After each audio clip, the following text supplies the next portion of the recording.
তুলা রাশির জাতক জাতিকাদের এই যে সেগমেন্ট, এই যে গ্রহযোগ, গ্রহযোগের ফলাফল, আমি কিন্তু কার্যত মনে করি বেশ ভালো।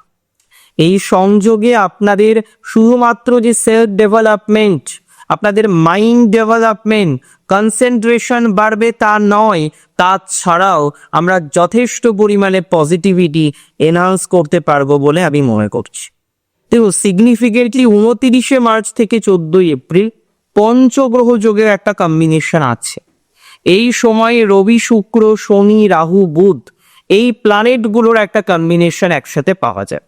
দেখুন, রবি শনি, তার আগে রবি রাহু, আমি বারবার বলবো এই সংযোগের সময় পিতার সাথে রিলেশনশিপটাকে সঠিকভাবে রাখার চেষ্টা করবেন। সেকেন্ড, যাদের পিতার কোনো রকম ক্রমিক অসুস্থতা আছে, এর আগেও হয়তো আপনার বাবা কোনো কারণবশত কোনো হেলথ রিলেটেড ইস্যুর জন্য ভুগেছেন, হেলথ রিলেটেড ডিস্টারবেন্সের জন্য ভুগেছেন, তাদের ক্ষেত্রে কিন্তু এই সংযোগ, এই সময়কাল অতিরিক্ত সতর্কতা গ্রহণ করতে হবে, এটা নিয়ে কোনো কিন্তু ডাউট নেই।